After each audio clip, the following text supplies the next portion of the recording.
Siapa bilang anak muda saat ini, saudara, terutama generasi Z tidak tahu wayang beber. Mungkin wayang beber bagi beberapa anak muda terdengar asing di telinga mereka. Namun beberapa komunitas berhasil mematahkan stigma tersebut, salah satunya komunitas kegiatan seni rupa. Komunitas ini mempunyai benang merah yang sama untuk mengenalkan tradisi ini kepada generasi muda Indonesia dengan cara-cara baru yang lebih mudah dipahami. Salah satunya pameran kiblat lukisan wayang beber Jawa dan lukisan wayang klasik Bali di Taman Budaya Jawa Tengah, Kota Surakarta.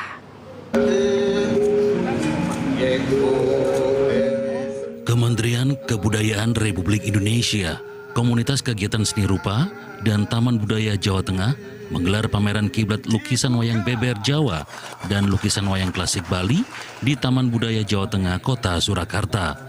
Pembukaan pameran dihadiri sejumlah tokoh nasional mulai budayawan Indonesia sekaligus rohaniwan Katolik, penyair dan pelukis Romo Muji Sutrisno, Direktur Jenderal Pelindungan Kebudayaan dan Tradisi Kementerian Kebudayaan Republik Indonesia, Restu Gunawan, Kepala Lembaga Penyiaran Publik Televisi Republik Indonesia, Stasiun Daerah Istimewa Yogyakarta Akbar Sahidi, hingga kurator pameran sekaligus seniman, pelukis, dosen, serta empu program studi strata 1 Seni Rupa Murni Fakultas Seni Rupa dan Desain Institut Seni Indonesia Surakarta, Jawa Tengah, I Gusti Nenga Nurate.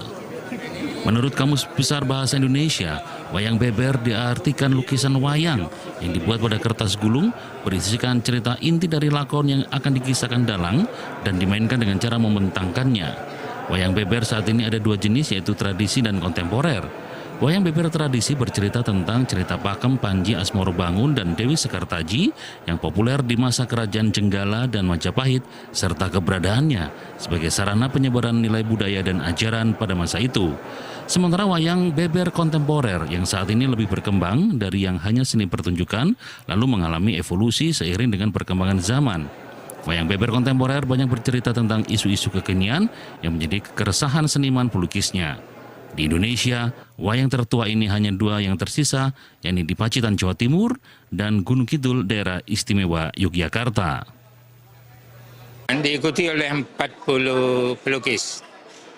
Karyanya berapa, Pak? 80-an. Saya rasa yang saya hadirkan di sini adalah embrio seni lukis lokal kita, Jawa dan Bali. Dan Jawa pun sebenarnya embrionya dari Jawa. Yang disebut dengan wayang beber di Jawa, yang ada di Pacitan dan di Wonosari, itu sebenarnya wayang beber yang sudah dimodifikasi oleh Sunan Bonang ketika geger pecinan itu dibawa hijrah ke Gunung Kidul, Wonosari, dan Jawa Timur, Pacitan. Sedangkan yang di Bali itu adalah wayang beber masa Majapahit, dibawa pada abad ke-13. Ciri-cirinya wajah dari depan atau semi dari depan itu masih tetap nampak. Wayang beber sudah ada sejak masa pra-Islam di Pulau Jawa dan merupakan lukisan gambar wayang dalam kertas. Namun dalam Islam, penggambaran makhluk hidup seperti hewan maupun manusia dilarang. Maka itulah para wali songo yang melakukan dakwah lewat media wayang pun akhirnya mengubah wayang beber menjadi lebih ornamentik dari hari ke hari, hingga muncullah wayang kulit yang membuat wayang tak lagi dalam lukisan, melainkan digambar dalam kulit, kemudian dibentuk sedemikian rupa hingga menyerupai tokoh-tokoh dalam cerita yang dibawakan dalang. Saya kira pameran malam ini mengangkat sebuah tradisi yang cukup kuat, yaitu wayang beber dikaitkan wayang Bali. Tidak banyak orang yang mengangkat itu, dan hari ini kita bisa menikmati sebuah karya yang luar biasa dari teman-teman seniman yang di bawah binaan Pak Ngurah Nurate dan juga teman-teman seniman yang lain.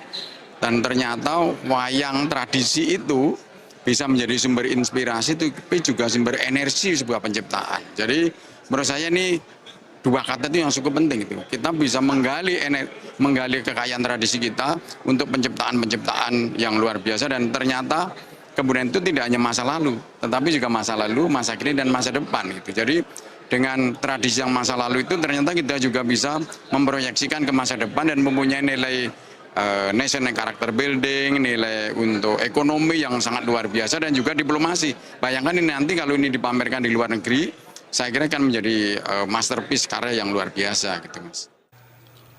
Keunikan wayang beber terletak pada sifatnya yang sangat naratif dan visual. Setiap lukisan adalah sebuah adegan yang detail, memungkinkan dalang untuk membangun cerita secara perlahan dan mendalam. Ini berbeda dengan wayang kulit yang mengandalkan dialog dan gerakan boneka. Wayang beber lebih mirip dengan komik atau film strip kuno yang mengajak penonton untuk terlibat dalam imajinasi dan penafsiran cerita. Menurut saya hampir semua ya, karena terutama ini menurut saya itu tertarik banget bagaimana terutama terkait dengan proses pameran ini sendiri gitu. Kita kan ngomongin tradisi kayaknya udah usang, tapi dengan adanya pameran ini terangkat kembali betapa jeniusnya orang-orang dulu dengan mengacu karya tradisi ini. Tingkat kerumitan, terus intensitas, kesungguhannya itu dapat banget gitu. Dibandingkan dengan distraksi-distraksi visual yang saat ini kayak gitu. Dalam berkarya itu, dalam khususnya dekoratif ini ya, dalam pengulangan-pengulangan itu seperti kayak tutor gitu loh.